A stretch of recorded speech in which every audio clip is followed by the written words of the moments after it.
factores principales que nos pueden desconectar a nosotros, que nos pueden desmotivar, que nos pueden enfriar, que pueden hacer que perdamos la salvación. Y escuche bien, nadie está exento. No se crea que usted es Superman o la Mujer Maravilla y que usted está demasiado de firme. La Biblia dice, el que se crea estar firme, o sea, el que crea estar fuerte, vele que no caiga. Si yo me creo fuerte, eso es que yo me lo creo. Tengo que velarme, porque si no me puedo escocotar, diga, escocotar. Y le voy a decir algo, mientras más alto usted se crea que está, más dura va a ser la que, la reventada. La caída, dice la Biblia, pero en buen puertorriqueño, la reventada va a ser dura. Y hay tres factores principales. El número uno, estamos en el mundo. Estamos en el mundo, aunque no somos de este mundo, pero estamos en un mundo. Estamos en un mundo que tiene un sistema corrupto. Estamos en un mundo que tiene política, que tiene cultura, que tiene cosas que muchas de ellas se han desviado de los principios de los valores del reino. Meditaba yo hoy en la influencia, Dios mío, que tienen las redes sociales en la conducta humana hoy en día, en la gente, las noticias, los foros, los YouTube, todas esas redes sociales, las noticias que salen ahí, la información. Hoy veía un reportero en Estados Unidos preguntándole a una persona sobre un candidato a los Estados Unidos. No voy a mencionar ni nombre porque no quiero entrar aquí en issues, pero le preguntaba sobre ese candidato que no ganó y le decía, ¿qué me puedes decir de la obra que hizo esa persona? La gente no sabía. ¿Y por quién tú votaste? Por esa persona. Pero la gente no sabía. ¿Sabes qué obra habían hecho? Votaron por influencia, votaron por anuncios, votaron por comerciales, votaron por promoción, sin investigar, sin saber. ¿Y usted sabe cuánta información hay en las redes sociales sobre la religión, sobre la Biblia y sobre el cristianismo que no son ciertas? Pero hay mucha gente compartiéndole, diciéndole hasta amén, sin haber ido a averiguar la raíz. Diga, tenemos que ser radicales. Los radicales vamos a la raíz de las cosas. Estamos en el mundo que tiene de todo. Número dos, vivimos en un cuerpo con una carne viciada, que dijo el apóstol Pablo que está viciada. Esta carne le gusta lo malo. Esta carne le gusta pecar. Aunque usted sea santo, nadie puede negar que tiene una batalla constante con tratar de no pecar. El pecado me asedia. El pecado me da la vuelta. Y esta carne, si usted no la somete al Espíritu y a la vida del Espíritu, usted se va, o yo me voy a escocotar. Enemigo número uno, factor número uno, el mundo. Número dos, la carne. Y número tres, tenemos un adversario, el diablo, que continuamente está buscando a quién devorar, a quién hacer caer, a quién hacer pecar. O sea, si nosotros no tenemos conciencia de esos tres elementos, estamos corriendo peligro. Porque los tres, en una forma u otra, nos van a influenciar.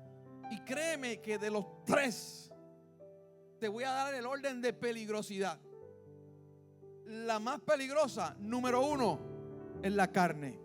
¿Por qué? Porque vives 24/7 en ella.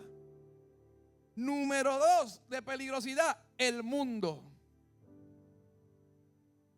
Y número tres de peligrosidad, Satanás, porque dice la Biblia y nos enseña que Satanás viene de tiempo en tiempo. Dice que un día se le apareció a Jesús, ¿verdad?, en el desierto, y vino a tentarlo en un momento de debilidad física. Se apareció a tentarlo, pero Jesús lo venció, lo resistió, lo venció por la palabra, Y dice la Biblia que él le dejó, se fue. ¿Pero por qué? Por un tiempo. Si dice por un tiempo, quiere decir que ¿qué? Que iba a regresar otra vez. Pero los tres son peligrosos. Así que es por esto que necesitamos estudiar y profundizar. Escucha bien. Necesitamos estudiar y profundizar en el único que puede librarnos de estos tres enemigos. Él es el único que puede librarnos de esos tres enemigos, porque es el único que ha vencido a los tres. Se llama Jesucristo, el Hijo del Dios viviente, el Rey de reyes y Señor de señores. Jesús venció la carne, Jesús venció al mundo y Jesús venció a Satanás. Aleluya. Así que yo necesito conocer al vencedor. Yo necesito conocer al que vence para yo poder ser un vencedor.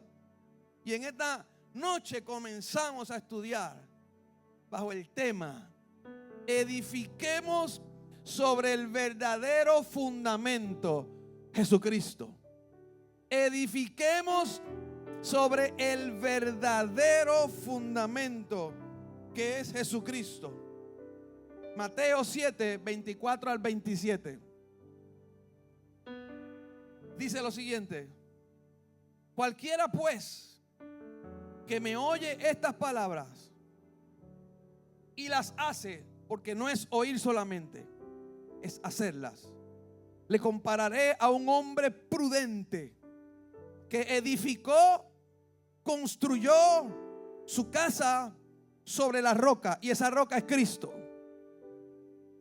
Por este hombre haber construido su casa sobre la roca, vino la lluvia, vinieron ríos y soplaron vientos y golpearon contra aquella casa. Y por esta casa estar fundada en la roca, cuando vino la lluvia, cuando vino el río, cuando sopló el viento, dice que no se cayó. Y cantamos el corito: y esta casa no se cae porque está sobre la roca, y esta casa no se cae porque está sobre la roca. Y muchos se quedan cantando el corito y la casa echa canto. Y no estoy hablando de la casa natural, estoy hablando de la casa espiritual. Diga: esta casa, este templo. Y obviamente si este templo se hace pedazo tu casa también. Pero cualquiera que me oye estas palabras y no las hace, porque podemos estar aquí en el mismo lugar. Aquí hay dos tipos de personas y siempre los habrá. Están los que están oyendo. Digo, todos están oyendo. Todos están oyendo. Pero hay dos tipos de personas: los que oyendo van a hacer y los que oyendo no van a hacer. Eso siempre va a suceder. Siempre va a pasar. Te pregunto en esta noche: ¿de cuál grupo tú quieres ser? ¿Del que oye y hace? ¿O del que oye y no hace? Y este año yo espero que nos limpiemos más y más de ese pensamiento que piensa que lo va a hacer Dios, cuando nos toca a nosotros. Nos toca a nosotros. Te toca a ti y a mí asumir responsabilidad profética y espiritual sobre tu propia vida para hacer la voluntad de Dios. Dios no va a hacer su voluntad por ti. Te toca a ti y a mí hacer su voluntad. Amén. Así que vamos a edificar sobre fundamento firme. Fundamento firme. Quizás me adelante un poco a lo que voy a decir. La iglesia de Cristo no está fundamentada en un movimiento. La iglesia de Cristo no es Maranata. La iglesia de Cristo no es Asamblea de Dios. La iglesia de Cristo no es Mission Board, no es MI, no es luterana, no es episcopal, no es evangélica. La iglesia de Cristo no es Church of God. La iglesia de Cristo no es luterana, evangélica, católica, ¿cuál? Bautista, catacumba, ¿sabe? Son movimientos, son nombres. La iglesia, la identidad de la iglesia no está en un nombre. La identidad de la iglesia no está en una moda. La identidad de la iglesia no está en el tamaño del templo. La identidad de la iglesia no está en los colores en que la pinten. La identidad de la iglesia no está en cómo se vistan ahora, si se visten a la moda. Ay, no, vamos para esa iglesia porque ahí se visten, súper a la moda, está brutal. Pero en la iglesia se visten bien conservador. El fundamento de la iglesia no está nada de eso. Vamos a edificar sobre fundamento firme. Diga, vamos a edificar. Vamos a edificar. Esta iglesia está edificada sobre fundamento firme, pero hay que repasarlo. El fundamento hay que repasarlo. El fundamento hay que revisarlo, ¿verdad, César? Cuando tú haces una construcción nueva, tú revisas cómo está el fundamento de esa construcción. Los planos primero, a ver qué es lo que hay puesto ahí. Mire lo que dice 1 Corintios 3:11. Porque nadie puede poner otro fundamento que el que está puesto. ¿Y cuál es ese fundamento? Jesucristo. My God. ¿Cuál es el fundamento de la iglesia cristiana? ¿Cuál es el fundamento de la iglesia Maranata? ¿Cuál es el fundamento de la iglesia de Dios Incorporada? ¿Cuál es el fundamento de la iglesia bautista? ¿O cuál debe ser de todas las iglesias? Diga, Jesucristo. No son dogmas de hombres, no son inventos, no son leyes, no son constituciones. Gloria a Dios por todas esas cosas que traen orden. Pero cuando eso se convierte más importante que la Biblia, la constitución de la iglesia está aquí, mire. Esto es lo que constituye la iglesia. Esto que está aquí. La palabra de Dios. Quizás muchos de ustedes me están diciendo, wow, pero ¿de qué está hablando este hombre? Lo que pasa es que muchos concilios y movimientos han cogido la Biblia y la han tirado para el lado y han redactado sus propias leyes y sus propias dogmas y sus propios inventos y sus propias cosas. Imagínense que un ministro no pueda ser pastor si no tiene un bachillerato, no tenga una maestría. Entonces Pedro no cualificaba. Pedro, que lo escogió el Señor, el Santo de Israel, aleluya. Lo escogió pescador. Lo sacó de atrás de las redes. No cualificaban. Pablo no cualificaba con toda la preparación que tenía, era un asesino. Imagínense. Diga, el fundamento es Cristo. Diga, el fundamento es Cristo Jesús. Tenemos que conocer a Jesús. Él es nuestro fundamento. Si yo construyo en Cristo, nada se va a caer. Nada se va a caer. Iglesia que se edifica en Cristo, nada se va a caer. Iglesia donde se exalta a Cristo, no se cae. Iglesia donde se exalta a Cristo, no se cierra. Busque las iglesias que se han cerrado, algo sucedió. Sacaron el fundamento que dice la Biblia que no se puede sacar, porque ya está puesto. Nadie, diga nadie, diga nadie, puede poner otro fundamento que el que está puesto. Ya está puesto. Efesios capítulo 2 versículo 19 al 22 dice: así que ya no sois extranjeros ni advenedizos. Advenedizo quiere decir un nuevo convertido, alguien que se convirtió al cristianismo, que vino de otra secta o de otra religión. Ya ustedes no son ni extranjeros ni advenedizos, sino conciudadanos de los santos y miembros de la familia de Dios. Y mire lo que dice el verso 20. Ahora estamos edificados sobre el fundamento de los apóstoles y profetas, siendo la principal piedra de ángulo, ¿quién? Jesucristo mismo. ¿Qué fundamento? El de los apóstoles y los profetas, de los 12 apóstoles que predicaron el evangelio de Cristo, no era el evangelio de ellos.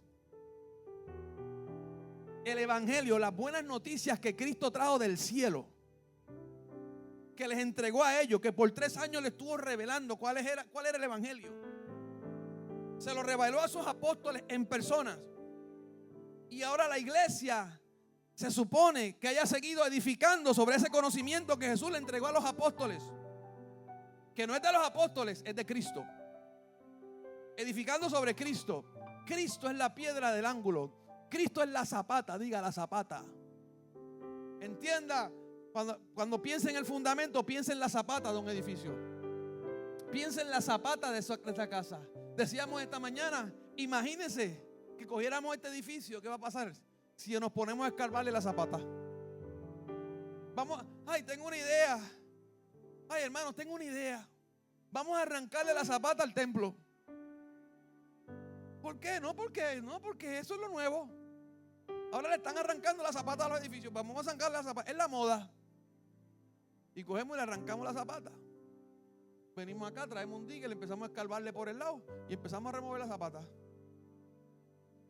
Todas esas paredes, el techo, todo lo que hay aquí está amarrado a la zapata.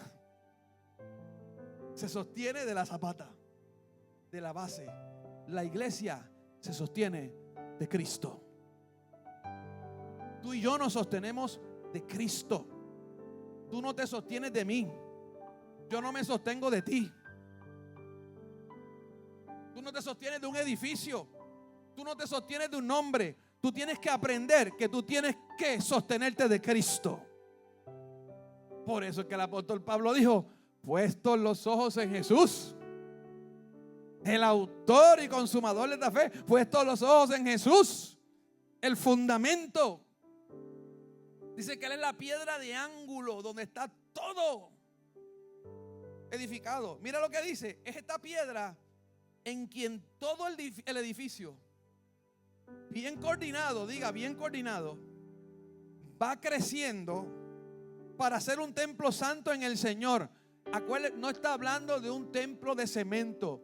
Está hablando de templos nosotros humanos, vidas, almas que estamos siendo edificadas y estamos creciendo en la santidad. Donde el fundamento es Cristo, tú vas a crecer bien coordinado. Donde el fundamento es Cristo, vas a ser un templo santo para el Señor. Va a haber separación.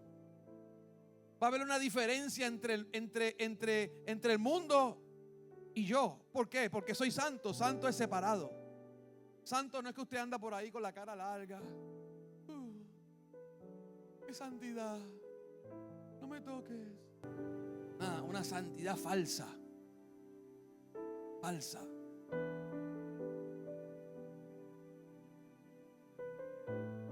Va creciendo para ser un ejemplo santo en el Señor. En quien, versículo 22, en quien vosotros, ustedes, nosotros también somos juntamente edificados. Escuche bien, ese templo hay una edificación. ¿Para qué? Para morada de Dios en el Espíritu. ¿Cómo mora? Dios mora en nosotros por su Espíritu. Tú y yo somos morada de Dios. Y Dios no mora donde hay pecado. Dios mora donde hay santidad. Dios mora donde hay orden. Y Dios mora donde el fundamento es Cristo. Dios no mora donde se saca a Cristo de la ecuación. Hoy en día hay iglesias que no quieren mencionar a Dios. Hablan de Él. No hablan de Cristo. No hablan de la sangre. No, el eterno está bien, porque el eterno es una palabra hebrea, a menos que caiga en el hebraísmo, ya es otro tema. Caer empezar a judaizar cuando nosotros no somos judíos, ya es otro tema. Pero no mencionan a Cristo, no mencionan la sangre. Hay predicadores que no quieren en su iglesia manifestaciones del Espíritu Santo. Y voy de camino por ahí. Nosotros vamos a empezar, hoy vamos a empezar a estudiar la iglesia de Corintios. Vamos a empezar por Corintios. 1 Corintios. Y usted se va a llevar una sorpresa. Lo que esta iglesia tenía. Esta iglesia era una bomba. Diga, era una bomba. Pero una bomba buena. Diga, bomba. No me salga con esta mañana quién fue que salió, que la bomba, ay, qué rica, ay, qué bomba, ni qué bomba. Dios Padre Celestial, Dios mío. Gloria a Dios. Se fue Iván, yo no sé qué estaba pensando, que salió con la bomba.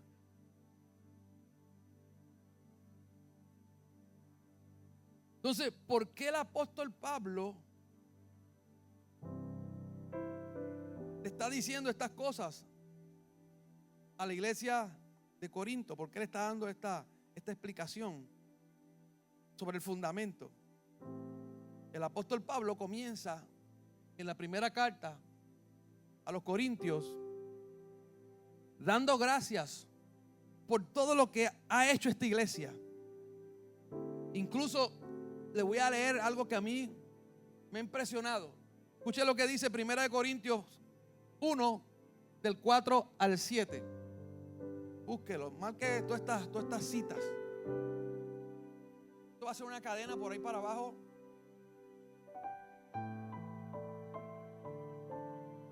Nosotros vamos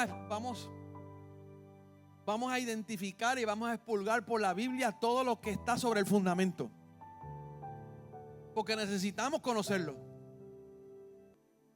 Y mire lo que el apóstol Pablo le dice a la iglesia de Corinto: gracias doy a mi Dios siempre por vosotros, por la gracia de Dios que os fue dada en Cristo Jesús. Y a esta iglesia Pablo dice: yo doy gracias a Dios por ustedes, porque en todas las cosas, wow, diga, en todas las cosas fuisteis enriquecidos en Él, en toda palabra, escuche bien, en toda ciencia, así como el testimonio acerca de Cristo ha sido confirmado en vosotros. Pero aquí está lo más grande, lo que me dijo, que dije, wow. Versículo 7: de tal manera que nada os falta en ningún don. Esta iglesia tenía y manifestaba todos los dones del Espíritu. Yo quiero esa iglesia aquí en Humacao. Todos los dones del Espíritu: don de sabiduría, don de ciencia, don de profecía, don de presidencia, don de sanidad, don de fe, don de enseñanza. Esta iglesia era poderosa. La está exaltando el apóstol Pablo, no la está exaltando cualquier persona. La está exaltando un general de Dios, un apóstol, un maestro. De tal manera que nada os falta en ningún don. Están esperando la manifestación de nuestro Señor Jesucristo, que se manifieste. O sea, esta iglesia de Corinto no tenía falta de ningún don. Pero le voy a decir algo: usted puede tener todos los dones y ser un inmaduro. Usted puede tener todos los dones y no tener carácter. Porque el don, Dios lo reparte a quien Él quiere, en el momento que Él quiere, para lograr algo. Pero y con todos los dones, luego pasa algo que lo entristece y preocupa a Pablo, y por eso es que él empieza a escribirle a esta iglesia. Lo preocupa terriblemente. En la iglesia había división con todo y dones. De hecho, eso es lo más que trae división dentro de la iglesia, los dones. Porque la gente se apodera del don y se cree de ellos, se cree que son de ellos, y para uso de ellos, y para manejo de ellos, y se apoderan de ministerio, y se apoderan de títulos, se apoderan de todo, y se cree que es de ellos. El don no es tuyo, ni el don es mío. El don es de Dios. División, falta de unidad por el amor. No estaban viviendo, palabra clave, no estaban viviendo como verdaderos discípulos de Jesús. Discípulos. Venir a la iglesia no te hace un discípulo. Discípulo es otra cosa. Se supone que todos nosotros seamos discípulos. Y el que no, y el que estudiando esto no lo es todavía, lo vas a hacer en el nombre del Señor. Aleluya. porque es la voluntad de Dios que seamos discípulos. Te voy a mostrar todo por la palabra, porque ese es el fundamento de la palabra. No estaban viviendo como verdaderos discípulos de Jesús. Y Pablo identifica cuál es la raíz del problema de esta iglesia: falta de discernimiento de la verdadera perspectiva de Dios, falta de discernimiento de la sabiduría de Dios, diga, de lo que Dios piensa. ¿Usted sabe que los pensamientos de Dios están plasmados en la palabra? Yo quiero conocer a Dios. Pues tú tienes que estudiar la palabra y tú vas a conocer la mente, digo, lo que está escrito, porque a Dios nadie lo puede conocer a plenitud, pero Él se ha dejado ver. ¿Sabes quién reveló a Dios? ¿Quién reveló al Padre? Cristo. Cristo vino a revelar el corazón del Padre, porque de tal manera amó Dios al mundo que dio a su Hijo. Mire lo que dice: falta de discernimiento de la verdadera perspectiva, sabiduría de Dios. Falta de discernimiento de la mente de Cristo.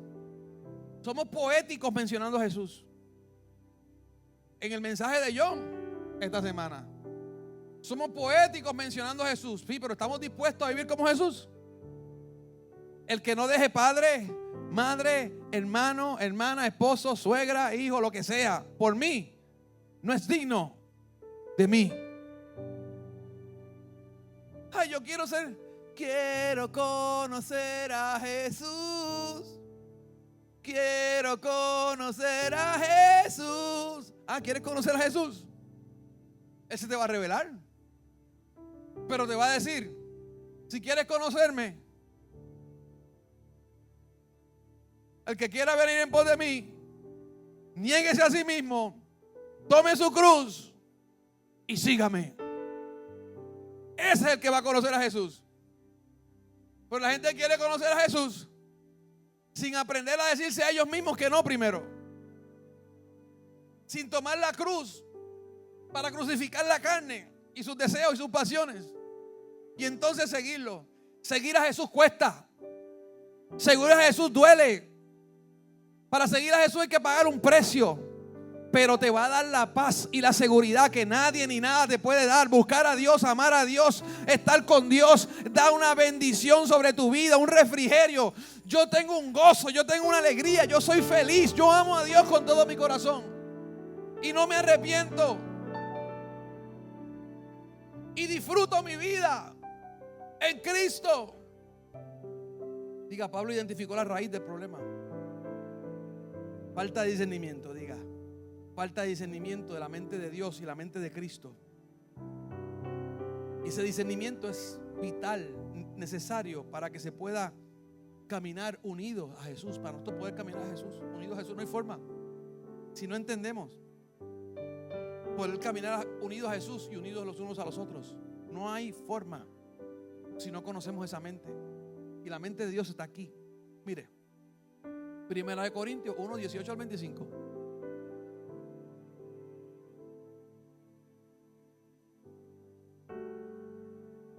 Una iglesia poderosa, pero se estaba alejando del fundamento. Y Pablo intervino para cuidarla, porque él amaba a la iglesia. Donde hay corrección hay amor. Tú no puedes ver la corrección como amor. Tú no conoces a Jesús. Tú no conoces a Dios. 1 Corintios 1, 18 al 25. Porque la palabra de la cruz es locura. ¿A quién? A los que se pierden. Por eso es que a nosotros nos tienen como locos, nos tienen como fanáticos, nos critican, nos dicen aleluya, nos dicen ridículos.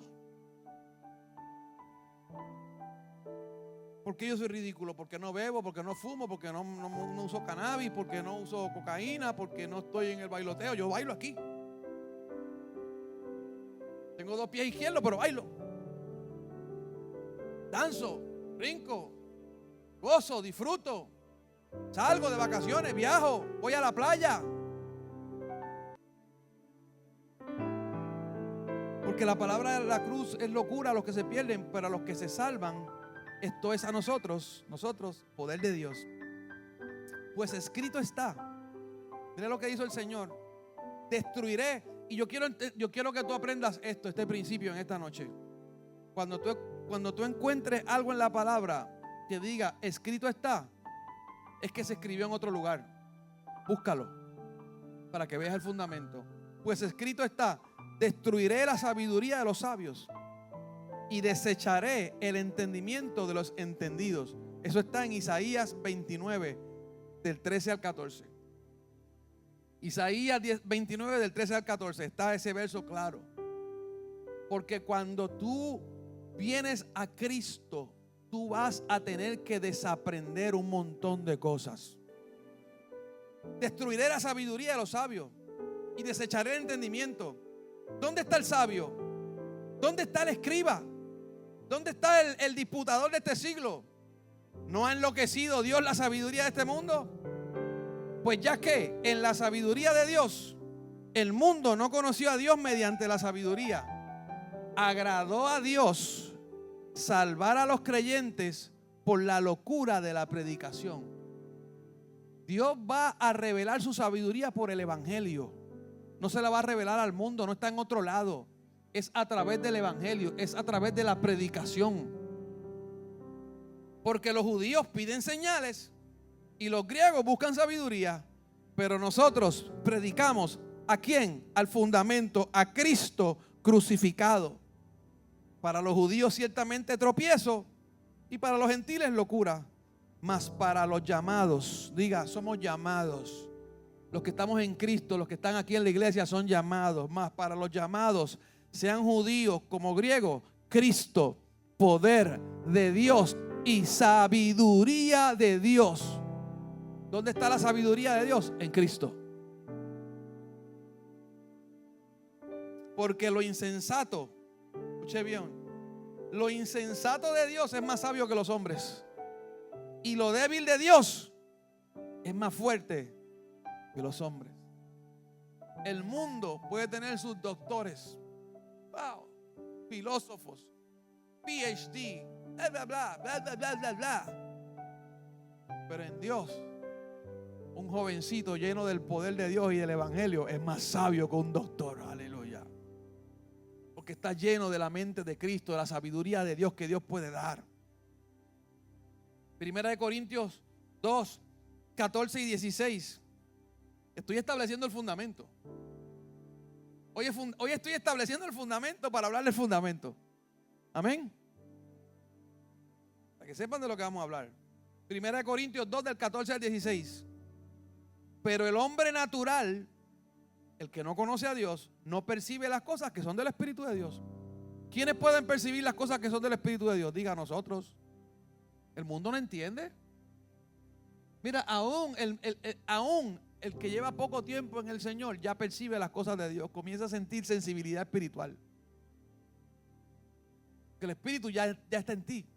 Comienzas a ver las cosas diferentes, a sentir las cosas diferentes. Ese deseo por estar aquí, por congregarte, por aprender, por buscar. Va a venir un deseo de orar, de aprender. Pastor, ¿cómo oro? Pastor, ¿qué es eso de hablar en lengua? Pastor, ¿cómo se lee la Biblia? Pastor, ¿cuál es la mejor Biblia para leer? Eso es el Espíritu Santo ya enseñándote directamente a ti, hablándote directamente a ti. Te va a empezar a decir, no hagas eso, salte de ahí, sepárate de ahí, no te metas ahí. Todo eso es el Espíritu Santo ya. Eso el mundo no lo tiene. El hombre natural no percibe las cosas que son del Espíritu porque para él son locura. No las puede entender porque han de discernirse espiritualmente. En cambio, el espiritual juzga todas las cosas, pero él no es juzgado de nadie. Porque ¿quién conoció la mente del Señor? ¿Quién la instruirá? Mas nosotros tenemos la mente de Cristo. O sea, la mente de Cristo, yo pienso como Cristo. Quiere decir que si yo pienso como Cristo, o se supone, ¿verdad? Todo lo que nosotros creemos y practicamos, nuestra vida cristiana está fundamentada sobre una base de conocimiento. Cristo es la base de nuestro conocimiento. Todo lo que nosotros hacemos es que lo aprendemos. ¿O no? Usted llegó aquí y sabía orar ya. Nadie sabía orar. Aprendió a orar ¿cómo? Aquí. Aprendió a escudriñar la Biblia aquí. Aprendió a comportarse. Aprendió a hablar. Cristo es la base de nuestro conocimiento. Somos lo que somos y hacemos lo que hacemos por diseño de Cristo. No es diseño de un concilio. No es diseño de una iglesia. El diseño ya Cristo lo puso, lo estableció. Está en la palabra, está en los evangelios. El diseño de Cristo está ahí. Mateo a Juan. Ahí está. Hay que buscarlo. Hay que leerlo. Hay que estudiarlo. Y lo vas a encontrar. La vida de Cristo, diga, la vida de Cristo es el fundamento de mi vida. La vida de Cristo es el fundamento de la mía. La vida de Él es mi zapata. Es la roca sobre quien yo construyo esta casa. Jesucristo estableció las bases para nuestra fe. Quiere decir que no hay otra forma y otra manera de vivir fuera de la que Cristo ya nos ha revelado en su palabra. Yo no sé si ustedes recuerdan un mover que hubo en los 90. What will Jesus do? Era una pulserita que era WWJD. WWJD. Y esa pulserita era para que tú la tuvieras y te recordara en cualquier momento que estuviera en una situación que Jesús haría. What would Jesus do? ¿Qué haría Jesús? Eso es una regla. Eso es una norma muy buena. ¿Qué dice la Biblia? Que los mandamientos los pondría sobre qué? Sobre tu cabeza, sobre tu corazón. ¿Los atarías a qué? A tu mano para recordarlos.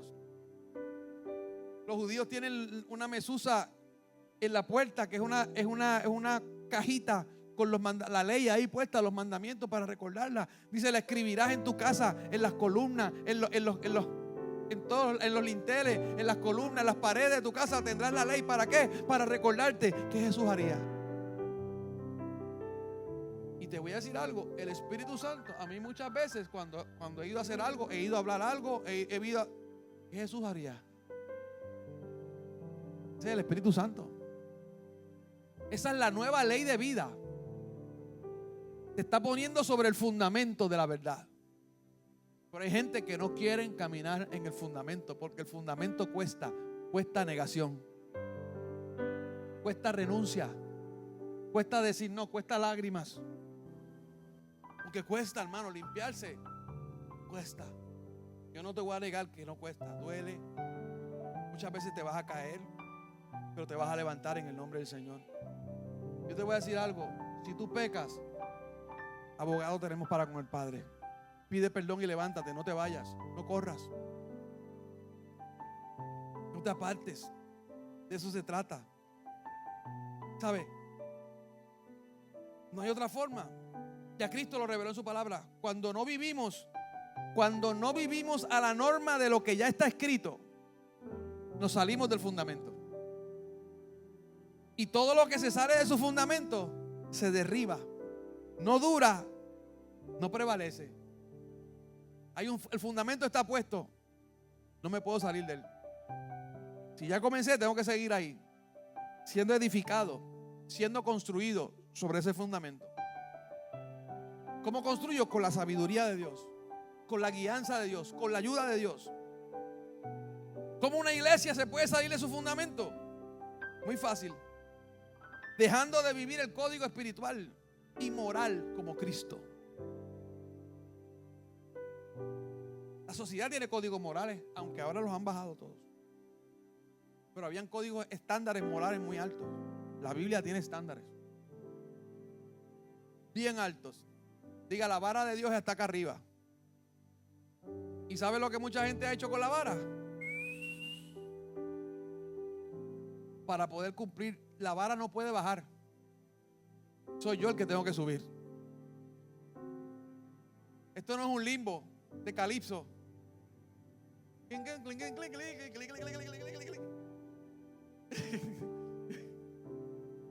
No, la vara está alta. Muy fácil. La iglesia puede salirse del fundamento, dejando de vivir el código espiritual y moral como Cristo. Son estándares, son conceptos, es cultura, vida que le fue revelada a los primeros apóstoles, diga, discípulos de Jesús. Jesús les enseñó cuál era la vida que ellos debían vivir. Se la modeló. Se lo llevó con ellos. Usted entiende, no hemos entendido por qué se lo llevó a vivir con ellos. Para cambiarles la vida.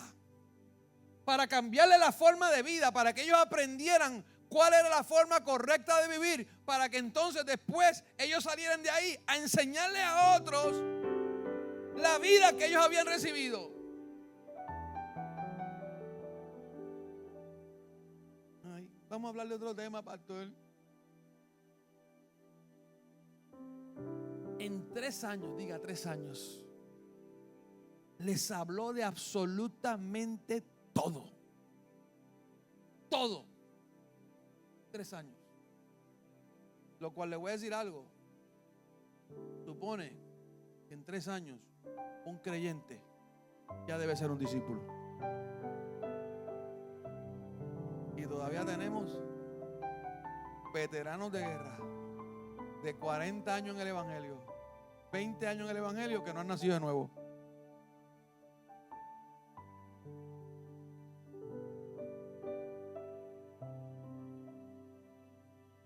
Los corintios estaban poniendo énfasis, escuche bien.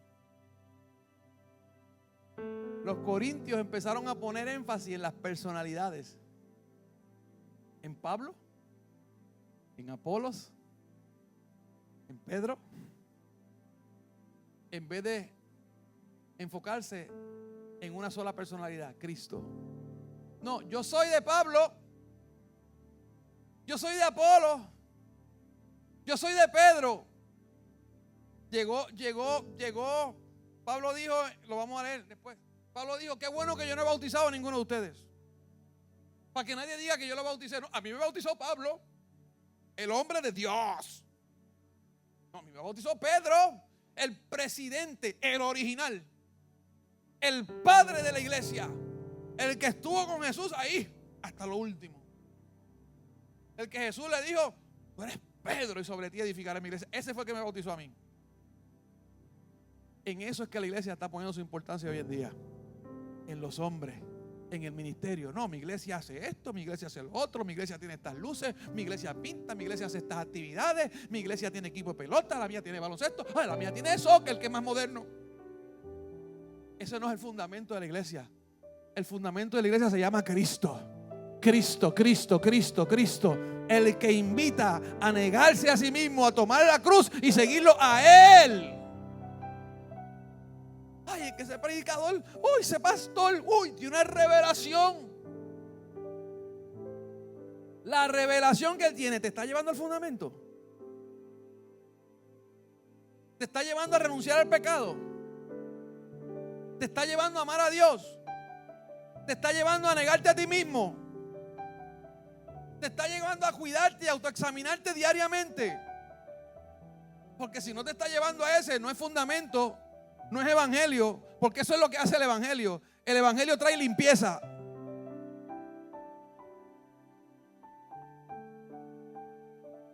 El evangelio te hace un grooming. El evangelio te baña, te recorta, te saca los piojos, todo. Te pone nuevo. La iglesia estaba poniendo sus ojos en la gente, en las personalidades, en la fama. Ay, no, que ese tiene un canal de YouTube y está wow. Mira cuántos followers tiene. Mira. 1 millón, 2 millones. A ese hay que escucharlo porque tiene. Eso no dice nada. Jesús envió a los 70 de 2 en 2. les dio poder para sanar enfermos, echar fuera demonios. Y vinieron contentos, maestro. ¡Wow! Ni los demonios se nos sujetan. Estamos fuera los demonios. Y Jesús le dijo, de verdad, no se alegren tanto de eso. Alégrense de que sus nombres estén escritos en el libro de la vida. ¿Sabe qué le dijo? No se alegren tanto por la manifestación del don. Póngase contento de que su nombre esté escrito, registrado en el libro de la vida, que ustedes sean salvos. Lo que le estaba diciendo, puede estar usando el don y estar perdido. Es más, puedes estar predicando el evangelio y estar perdido.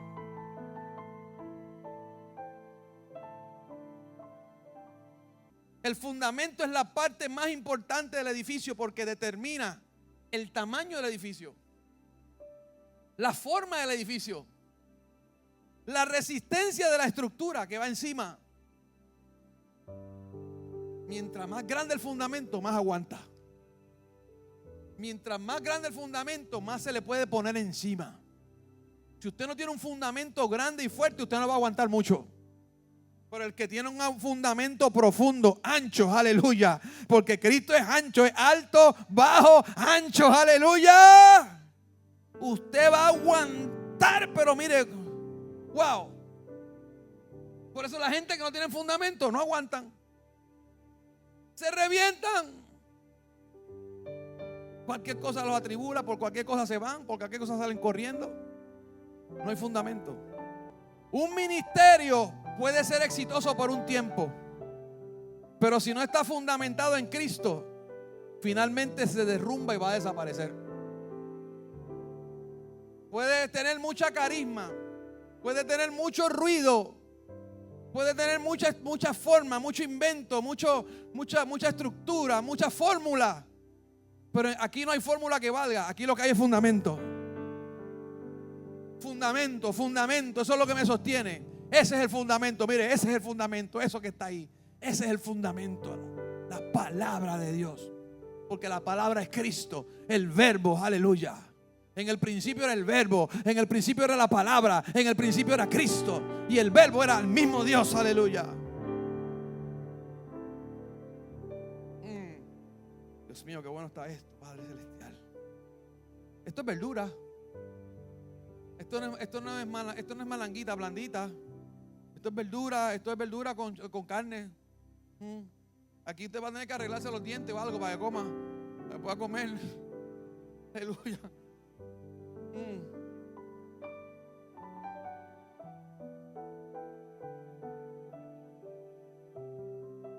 Pero Pablo recibe el fundamento.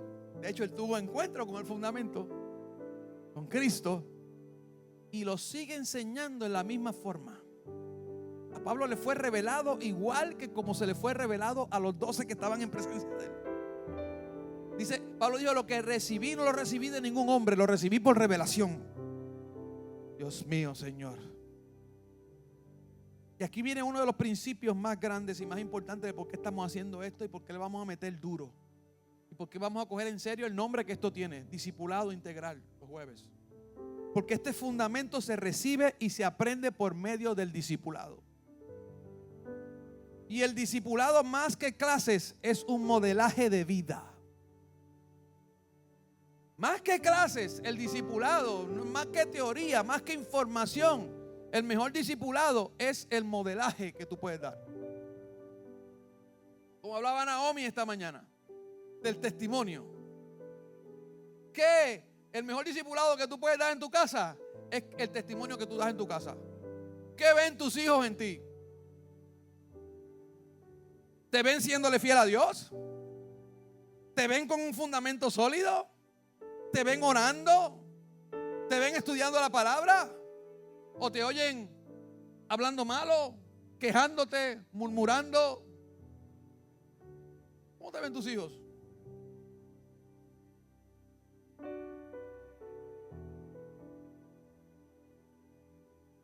El mejor discipulado es el que se modela.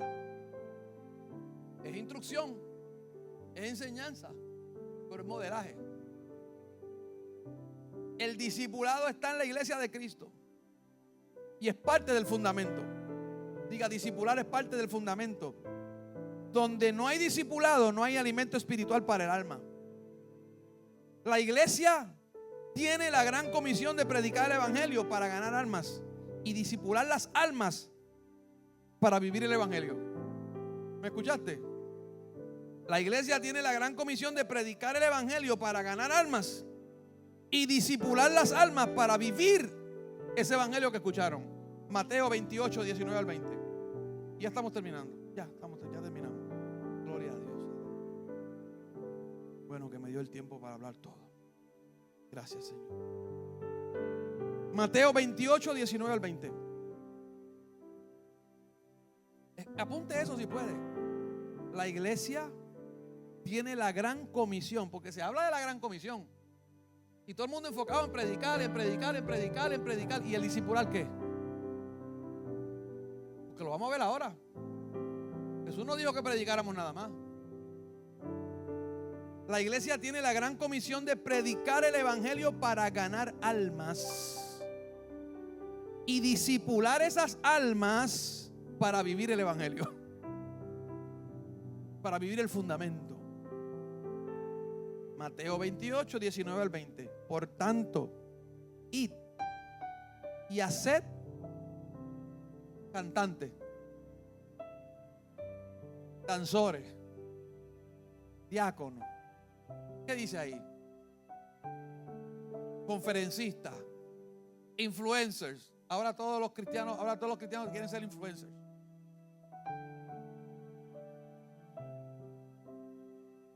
Tienen más influencia que influencia. Por tanto, id y haced discípulos. Esa palabrita de hacer implica mucho trabajo. Usted sabe el tiempo que yo invertí para traer esa lección y poder discipular.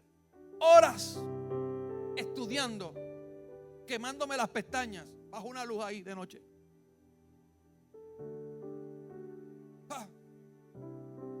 No es estudiar nada más. Por la oración que empieza, porque fue el que me dijo. Orando fue el que lo recibí. Señor, ¿qué tú quieres? ¿Qué tú quieres para la iglesia este año? ¿Qué tú quieres? ¿Qué tú quieres? ¿Qué tú quieres? ¿Qué tú quieres? Esto. Los van a hacer discípulos. Los van a bautizar en el nombre del Padre, del Hijo y del Espíritu Santo. Y entonces mira lo que le dicen. Les van a enseñar que ¿qué? Algunas cosas. ¿Qué dice la Biblia? No lo dice, lo dijo más que la Biblia, lo dijo Jesús.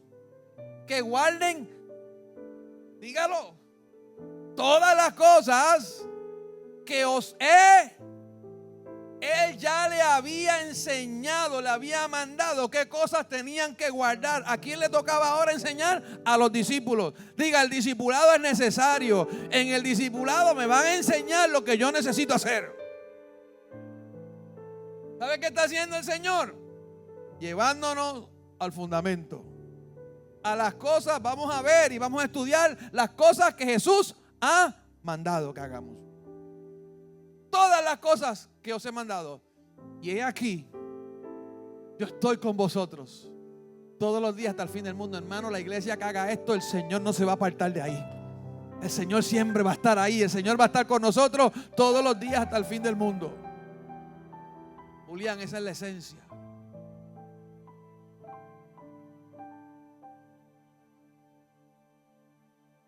Marcos 16, 15 al 16. Y les dijo: id por todo el mundo y predicar el evangelio a toda criatura. El que creyere, el que entre y crea, se convierte en un discípulo y fuere bautizado, será salvo. Mas el que no creyere será condenado. Y cierro con estas palabras. El discipulado nos compromete con Dios, nos compromete con su iglesia y nos edifica sobre el fundamento que es Cristo. Un discípulo, un verdadero discípulo, está muy comprometido con su iglesia local, porque Jesús está muy comprometido con su novia. ¿Me oyó? Un verdadero discípulo está muy comprometido con su iglesia, porque Jesús está muy comprometido con ella. Pues yo tengo que estar comprometido. Amén. El compromiso no es de un lado para el otro. Cuando entregan una sortija de compromiso, el compromiso es para un lado nada más, no, el compromiso es del otro también. Se comprometieron. Son los dos, no es uno solo. Aunque hay una sortija de compromiso que hay siempre la mujer, el hombre no recibe sortija, pero el hombre dio el compromiso, se comprometió o no. El discipulado fuera de la iglesia no entiende el corazón de Jesús. El discipulado es en la iglesia. Y la congregación que no practica el discipulado a todos los niveles, porque hay discipulado para nuevos conversos, hay discipulado para miembros y hay discipulado para líderes. La iglesia que no practica el discipulado a todos los niveles tampoco entiende el corazón de Jesús. No lo entiende, no lo conoce, no tiene la sabiduría de Dios, no tiene la mente de Cristo. Y cierro con estas palabras: seamos discípulos y no seguidores. Seamos discípulos y no fanáticos. Yo quiero ser un discípulo, no un follower. Los followers son hoy y mañana no. Eso pasa en la iglesia. Los seguidores van de aquí para allá, buscando de iglesia en iglesia, buscando el pastor del momento, buscando la iglesia del momento. Los discípulos tienen raíces, sembrados como la palmera, plantados en la casa de Jehová, en los atrios de nuestro Dios, el justo florecerá. Serán como árbol plantado junto a corriente de agua, que da su fruto a su tiempo y su hoja no cae, y todo lo que hace prosperará. El justo florecerá como la palmera, crecerá como cedro en el Líbano. ¿Cómo? Diga, plantado en su iglesia local. Eso es un discípulo, plantado, sembrado. ¿Cuántos quieren ser discípulos? Diga, yo soy un discípulo.